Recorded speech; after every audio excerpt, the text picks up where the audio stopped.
Hey everyone, glad you could join us today as we conclude our series in the book of Esther entitled The Time is Now. I do want to let you know that next week we're going to begin a new series through the book of 2 Peter entitled Don't Forget.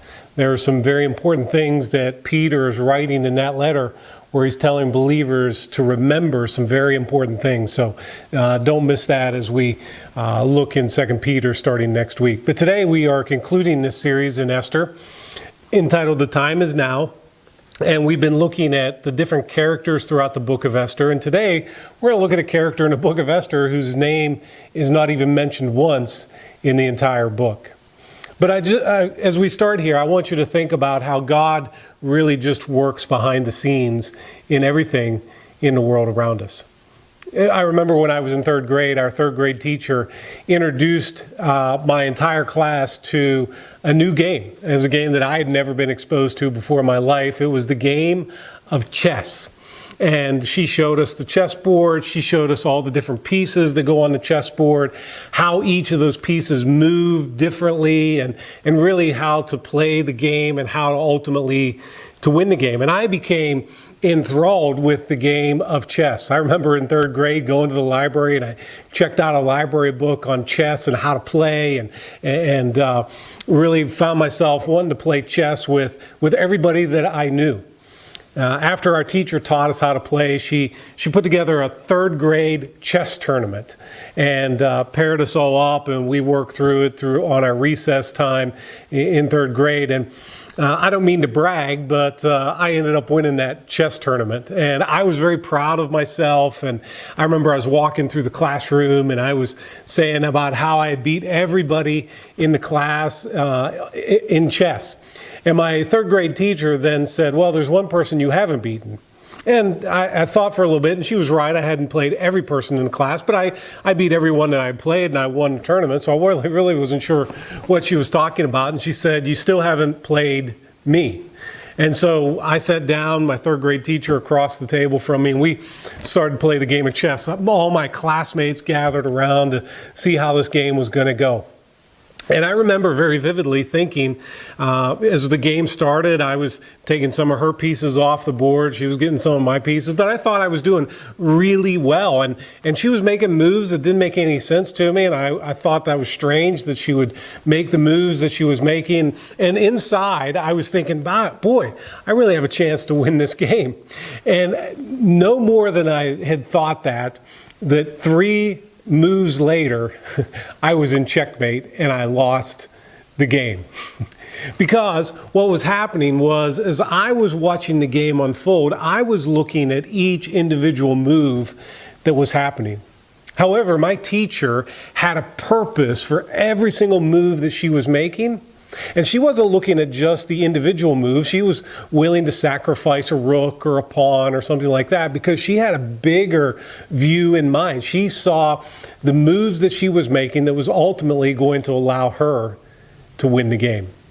And as I think about that chess game from third grade, I oftentimes think about just life in general, especially the times that we've been going through here recently.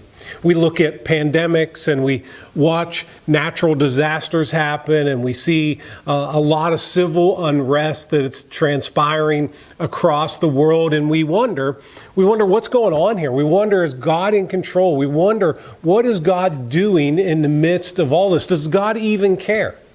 And I would propose to you, just like that third grade chess match, that when we begin to think that way, we're just looking at the individual events that are happening around us. Whereas God is sitting back and He's not just looking at individual events, but He is able to see the entirety of all of history and how ultimately it all is going to come together to fulfill His great purposes in the world. In Isaiah chapter 46, it talks about this. In Isaiah 46:11, it says, "From the east I summon a bird of prey. From a far-off land, a man to fulfill my purpose. What I have said, that will I bring about. What I have planned, that I will do." You see, I want you to see that God is not just a fortune teller. He's not a soothsayer. He's not even one who is able to predict the future. You see, God is the one who makes the future. Here, he says that what I have planned, that I will do. What I have said, that I will bring about. And so you see that God has a plan in mind, and he is bringing all of the pieces together. And here in Isaiah, he says that he brings a bird of prey from the east, a man from a far-off land to fulfill his purpose. You see, God doesn't just make a plan and then cross his finger and hope that everything, the stars will align, and hope that everybody kind of plays their part and hopes that his plan will be fulfilled. What he plans, he is the one who does it. He's the one who accomplishes it. You see, everything that God has planned has or will happen at some point.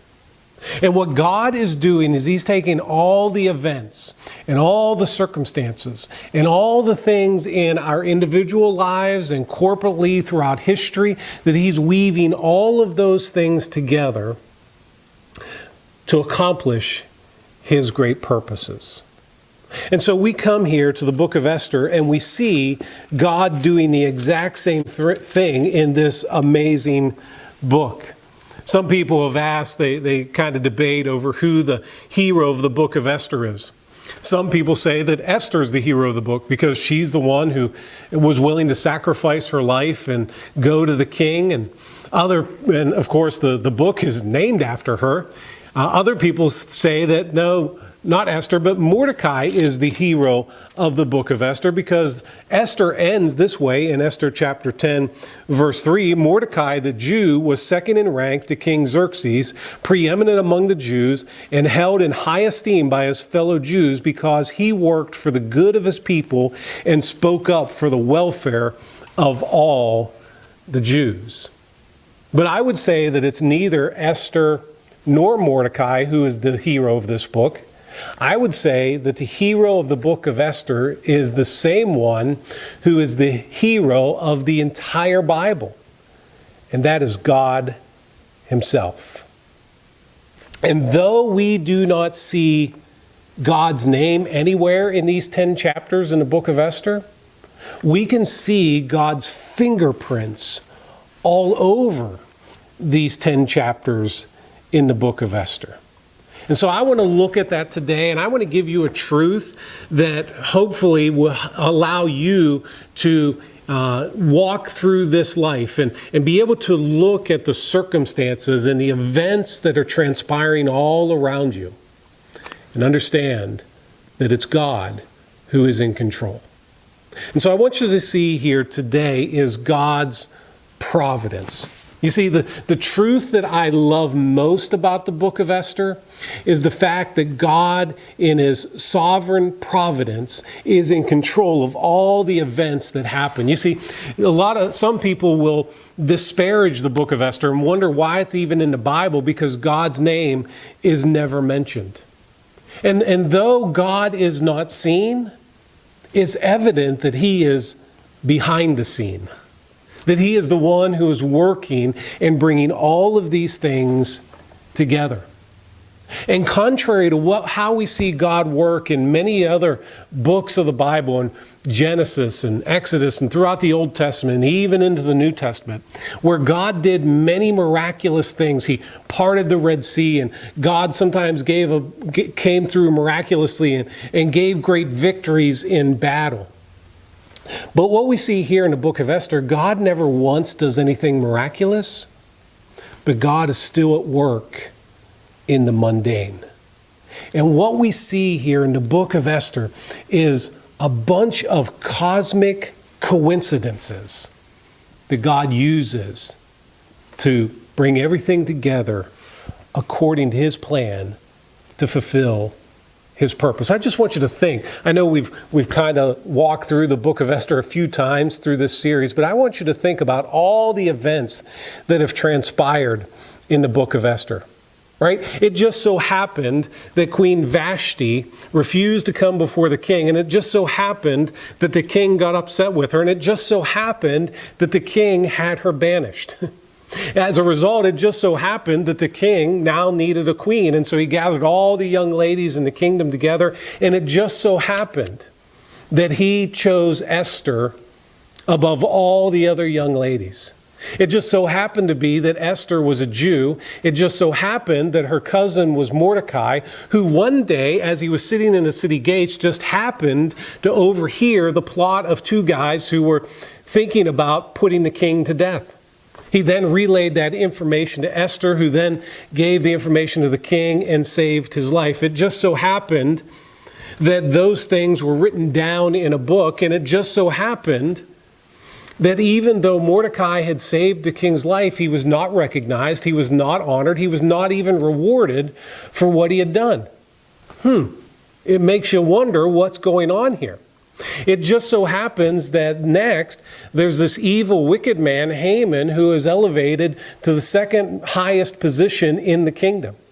It just so happens that he's a prideful, arrogant man that Mordecai refuses to bow down before, and it just so happens that Haman becomes extremely upset and puts together a plan to exterminate all the Jews. Haman goes to the king and convinces the king to go along with his plan to exterminate all the Jews. It just so happened that Mordecai made this, informed Esther about this plan of Haman, and Esther decides that she's going to go and speak to the king. It just so happens that one day, Haman decides that he wants to hang Mordecai, and so in his backyard he builds gallows so that he can hang Mordecai. And as Haman is finishing up the gallows that evening, it just so happened that the king was unable to sleep that night. He talks to a man, he says, "Hey, would you read me a bedtime story?" It just so happens that the guy goes, and of all the books that he could have chosen that night, he just so happened to choose the book that contained the story of how Mordecai saved the king's life. It just so happened that the next morning, as the king asks, "Hey, have we done anything to honor this man who has saved my life?" And they tell him no. And it just so happens that that morning, he decides that he wants to honor Mordecai. It just so happened that at the same time that the king is planning this, Haman walks into the palace. And the king says, "Hey, man," and that joke never gets tired with, I never get tired of that joke. He says, "Hey, man, what should I do for the person that I want to honor?" It just so happened that Haman thought that the king was talking about him, and he says, "You need to give him a royal robe, you need to give him a horse to sit on, and he needs to be paraded throughout the city by one of your most trusted officials." It just so happened that the king said, "Go ahead and do that for Mordecai." It just so happened that that same day was the day in which Esther had a dinner planned with the king and Haman. They come and they have dinner with Esther, and Esther then says to the king, "Hey, there's a plan to destroy me and all of my people." And the king wonders, who is it that would do this? And Esther is like, okay, it's Haman. The king just so happens to get so upset that he walks out of the room. Just then, Haman falls on his face before Esther, pleading and begging for his life. It just so happened that when Haman was doing that the king walks in and thinks that Haman is molesting his wife. At which point, the king loses his temper and says Haman needs to be put to death. It just so happened that there was a man who was standing there who overheard this, who knew that there were gallows built the day before. And he says, "Hey, there just so happens to be some gallows in Haman's yard." And Haman has an appointment with the gallows that he had built to kill Mordecai. And God does all of these things. And what we see here, I mean, you can't write a script of a movie better than what happened here. And what we learn from the book of Esther about God is that God has the whole thing rigged. You see, the events that happened in Esther The events that are happening in your life today, the events that are transpiring in the world around us, they are not coincidence. They are by God's providence. You see, as a follower, as a believer in Jesus Christ, we don't believe in coincidence. We believe in the sovereign providence of God who orchestrates all of these things. You see, the definition of providence is how God directs the flow of human history. And it doesn't necessarily happen in a supernatural manner. You see, everything that happened in the book of Esther happened according to the natural courses of humanity. Many times, God in His providence is just working through the natural and does not need to do the supernatural in order to fulfill His purpose. And so we see here that God in His providence put all these places and pieces together ultimately so that we can read in Esther chapter 9, verse 1. On the 13th day of the 12th month, the month of Adar, the edict commanded by the king was to be carried out. On this day, the enemies of the Jews had hoped to overpower them. But now the tables were turned, and the Jews got the upper hand over those who hated them. You see, God in His providence worked all of these things together to fulfill His great purposes. And the principle, our principle today is this, the truth that I think will allow us to be able to move on in the world no matter the circumstances, no matter the events that are transpiring around us. And it's this, that God is active even when He seems absent. You see, there are things that are happening in the world around us, and we wonder, God, what are you doing? God, where are you at? God, what are you thinking by allowing these things to happen? And even though, from our perspective, it seems as though God is absent, God is still active in His providence. He's putting these things together. And when we think about that, our problem is this, is that many times we believe that, and we think that God does not act quick enough for us.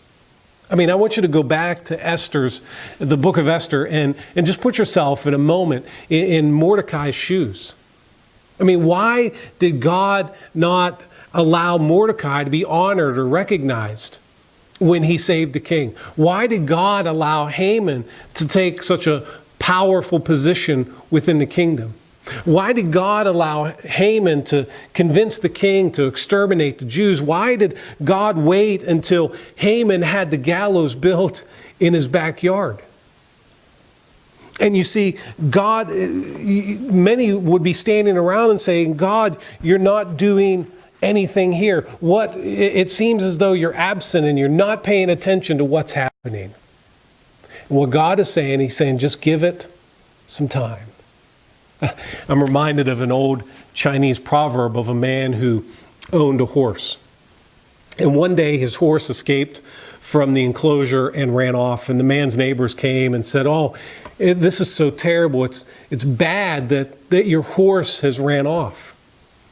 And the man said, well, it's too soon to tell if it's good or bad. Let's just give it some time. A couple days later, that horse returned, and with it came 3 other horses. And the man's neighbors came and said, well, this is great. It's great that your horse ran away, because now, instead of having just 1 horse, now you have 4 horses. This is great.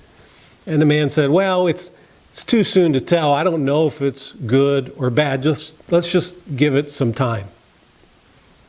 The story goes on that this man's son was out and he was trying to saddle break one of the horses, and the horse reared up and the boy lost his grip and he fell off the horse and he broke his leg. The man's neighbors came and said, this is so terrible. If that horse hadn't run away and brought back these wild horses, your son would have never fell off the horse and broke his leg. This is terrible. And the man said, it's too soon to tell if it's good or bad. Let's just give it some time.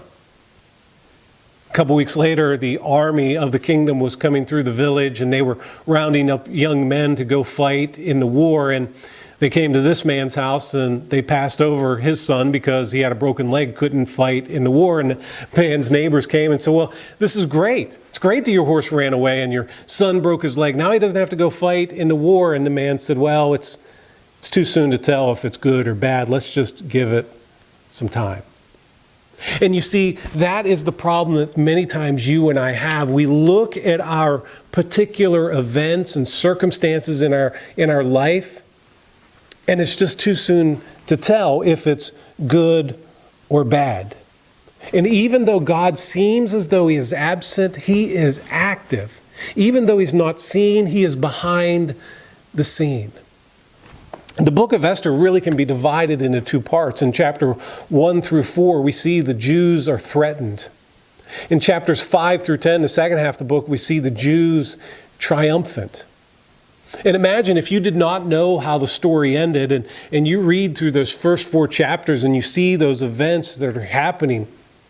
And you would say, what's going on here? God, where are you? God, what are you doing? God, why would you allow this to happen?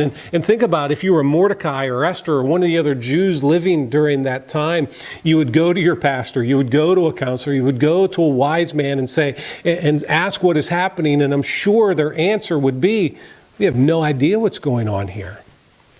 But behind the scenes, God had been working in order to achieve his great purposes. One of the things that my family and I love to do over Christmas is to buy a puzzle, and we'll spend, Christmas into the new year putting that puzzle together. Sometimes it's several weeks into the new year, but we work at the puzzle. And you've done a puzzle before. You take the box and you see the picture on the front of the box, and you open the box and you dump all the pieces out onto the table, and it's just a scattered mess, and you're wondering, how are we going to ever get this puzzle finished? How's it ever going to look like the picture on the box? But slowly but surely you work and you get all the pieces put together, and finally you put that last piece of the puzzle together, and it looks exactly the way it was designed, exactly like the picture on the box. And in the same way, God is taking all of the pieces that for us may look like a jumbled mess, may not make any sense, but he is slowly but surely putting them all together to achieve his great purposes. Because what he has planned, he will do. And that's why in Romans chapter 8, verse 28, the Apostle Paul wrote these words, and many times it's almost like a Christian cliche for us. But he says this, he says, and we know that God causes all things to work together for good to those who love God, to those who are the called according to his purpose. He starts there and he says, we know. Not that we hope or not that we think so, but we know. We know that God causes all things to work together for good. He doesn't say that all things are good, but he takes all the bad things and all the good things and all the frustrating things and all the disappointing things and all the heartbreaking things, and he takes all of those things and he works them together for good. For who? To those who love God, to those who are the called according to his purposes. You see, you and I, as followers of Jesus Christ, we don't believe in coincidence. We believe in providence. And God is active even when he seems absent. So what do? It's very simple. I want you to wait on God. Wait on God. First of all, I want you to worry not. There are a lot of things in our world that can cause us to worry. If we don't believe in the providence of God, if we don't believe that God is in control, if we don't believe that God is active even when he seems absent, there are a lot of things in our world to worry about. And that's why repeatedly we're told, don't worry, don't be anxious. Not that there's nothing to worry about, but the one that we trust in is bigger than the things that we worry about. And if we believe that God is provident, the events and the circumstances that may cause us to worry, we don't have to worry knowing that God's going to put them together for good. So worry not. Acknowledge God's providence. Wait. So worry not. Acknowledge God's providence. Believe that he is in control. Don't look at life in its individual and specific circumstances and events, but acknowledge that God is behind these events, that He has a purpose and a plan in mind, and what He has planned, He will do it. So acknowledge His providence. Wait on God. Inspect your life. There may be times in which maybe there's a sin that God is seeking to remove from your life. Maybe there's something in your life in which you love more than God Himself, and He wants to show you that those things are just worthless compared to Him.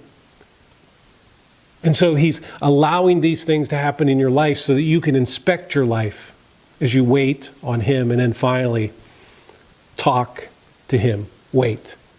Worry not. Acknowledge His providence. Inspect your life. Talk to Him. Just simply come to Him in prayer. When you don't understand what is going on, when you don't know what the future holds, talk to the one who holds the future. Because He has a purpose in mind. And He wants to work all things together for good to those who love Him, to those who are called according to His purposes. In Psalm chapter 27, it's a psalm written by King David, and he's writing in this psalm, and he's almost crying out to God, and he says, God, there's a lot of things in my life that don't make sense. Why are my enemies prevailing against me? Why does it seem like everybody's abandoned me? Why does it feel like you don't listen to me? Why does it feel like I'm all alone?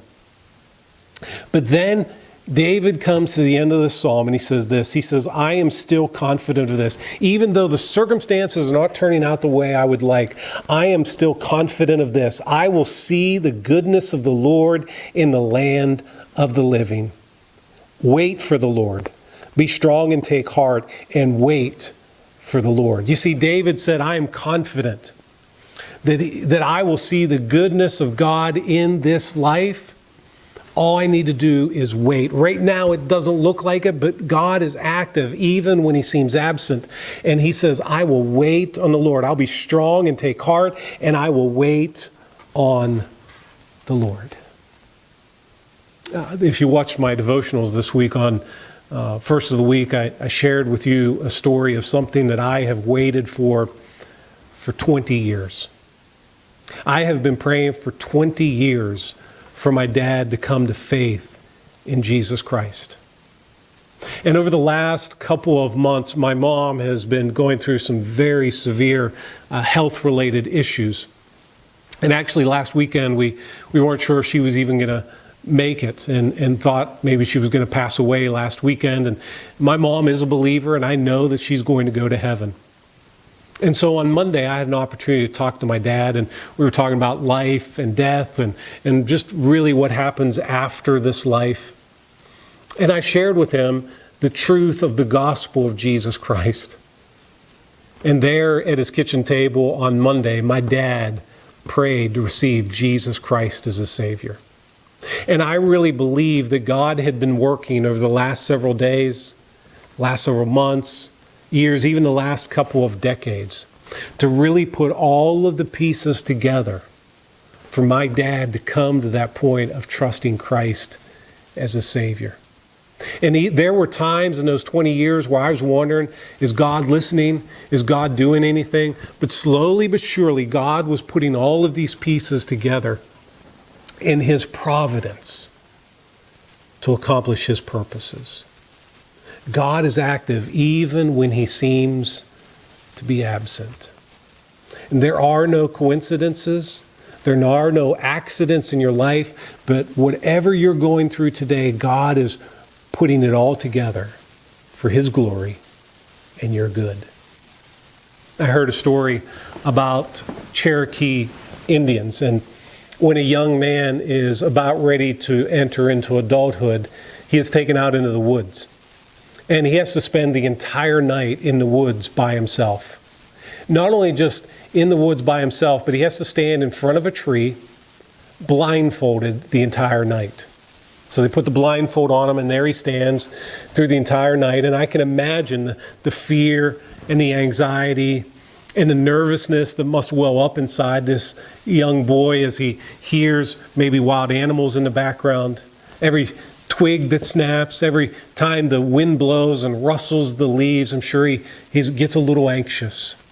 But he stands there all night, and he has to keep that blindfold on until finally the rays of the rising sun come through the blindfold. At which point this young man is allowed to take the blindfold off. And as he takes the blindfold off,